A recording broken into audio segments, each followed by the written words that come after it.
selamat pagi, selamat siang, selamat sore, selamat malam. Ketemu lagi di Chitspot Jagakarsa Podcast. Halo, ketemu lagi dengan Hera, Humas RSUD Jagakarsa. Hari ini saya akan menginformasikan tentang banyak banget informasinya. Hari ini saya didampingi dua dokter cantik. Kita kenalan dulu yuk pastinya. Silakan dokter. Hai, aku Dr. Gigi Denisa dari RSUD Jagakarsa.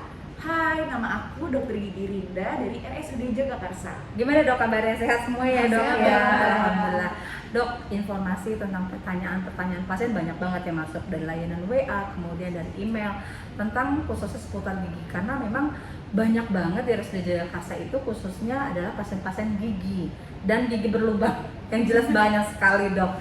Oke, luar biasa. Sekarang kita akan mengupas tentang mitos atau fakta tentang gigi. Karena ada beberapa pertanyaan nih dok.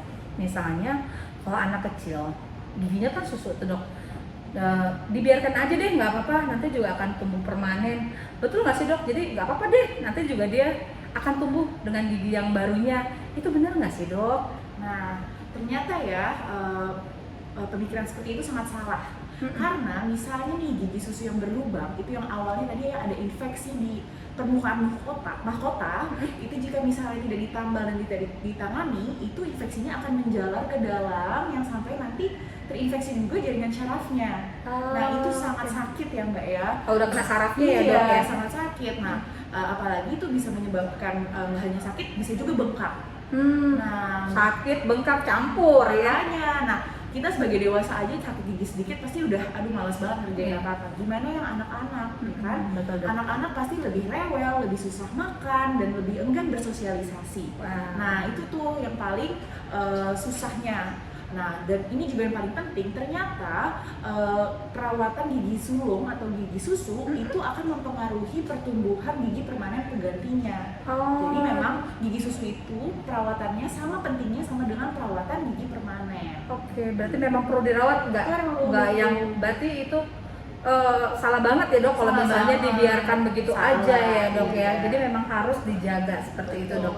Dok, informasinya nih dok, memang benar nggak sih kalau gigi semakin disikatnya kenceng akan kinclong? Itu benar nggak sih? Kayak batu ya diasah, itu benar nggak sih kalau untuk gigi sendiri dok? Gimana dok? Bisa? Itu juga salah ya Mbak Hera ya. Oke. Jadi itu sebenarnya gigi itu adalah salah satu organ yang rapuh. Jadi kalau misalkan kita sikat gigi terlalu kencang, itu bukan malah sehat tapi menyakiti diri sendiri. Jadi disarankan untuk menyikat gigi nggak terlalu pelan, nggak terlalu kencang gitu, dengan bulu sikat yang halus. Jadi sikat giginya sesuai anjuran 3 kali sehari, sebelum tidur dan setelah makan. Oh, berarti 2 kali ya dok ya? Oh, iya, 2 kali sehari, nggak Betul. apa-apa dok.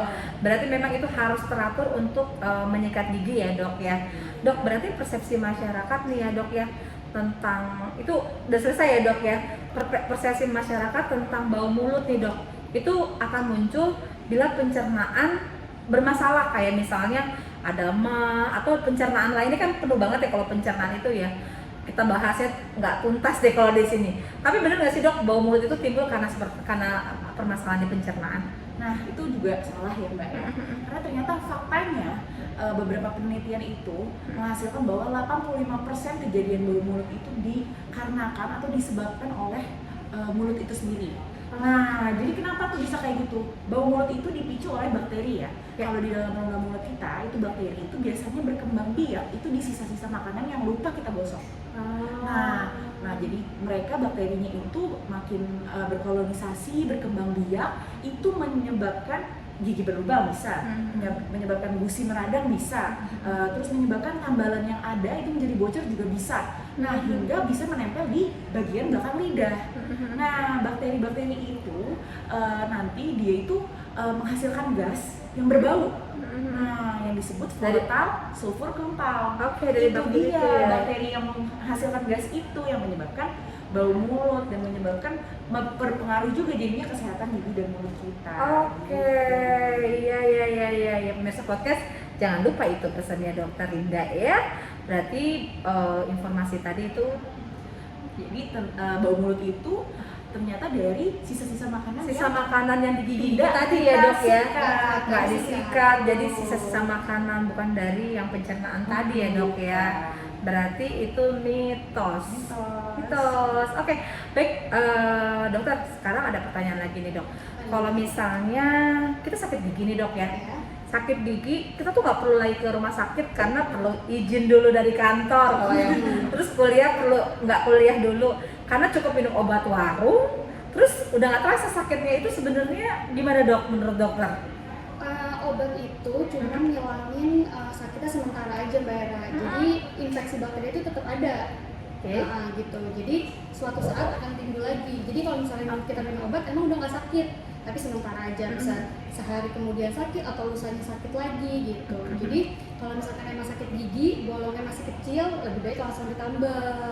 Tapi kalau misalkan emang bolongnya udah gede, udah kelamaan didiemin, nanti bisa kena saraf, nah itu bakal dilakukan perawatan saluran akar gitu. Itu yang katanya akan berulang ya dok ya? Iya. Berobatnya nggak cuma sekali, tiba-tiba udah selesai permanen gitu. Jadi kalau udah sampai saraf tadi yang dokter sampaikan, itu harus berulang-ulang ya dok ya? Iya, Ribet perawatannya. Seperti itu, ayo pemirsa, jangan tunggu sampai berulang-ulang karena waktunya akan terbuang ke poli gigi ya dok, tetap observasi. Oke dok, kemudian kalau untuk ibu hamil nih, ibu hamil itu informasi yang saya dapat itu boleh berkunjung ke poli gigi kalau udah trimester kedua. Itu benar nggak sih dok? Atau mungkin nggak boleh sama sekali karena bahaya gitu, karena ada obatnya dan sebagainya. Karena kan kalau lagi hamil kan ada janinnya, itu bagaimana dok? Jadi sebenarnya seluruh tindakan medis apapun itu di ibu hamil itu memang harus diperhatikan lebih. Nah, tapi kalau misalnya untuk pola pikir ibu hamil nggak boleh sama sekali ke dokter gigi, itu tentu salah besar ya. Karena sebenarnya ibu hamil itu harus tetap menjaga kesehatan gigi dan mulut seperti kita orang dewasa yang biasa saja. Nah terus kalau misalnya memang tadi benar ya Mbak, ibu hamil itu memang boleh diperbolehkan ke dokter gigi pas udah umur kehamilannya trimester kedua. Oh berarti betul ya dok iya, ya? atau bulan ke-4 sampai ke-6 karena di trimester kedua itu pembentukan janin itu sudah selesai.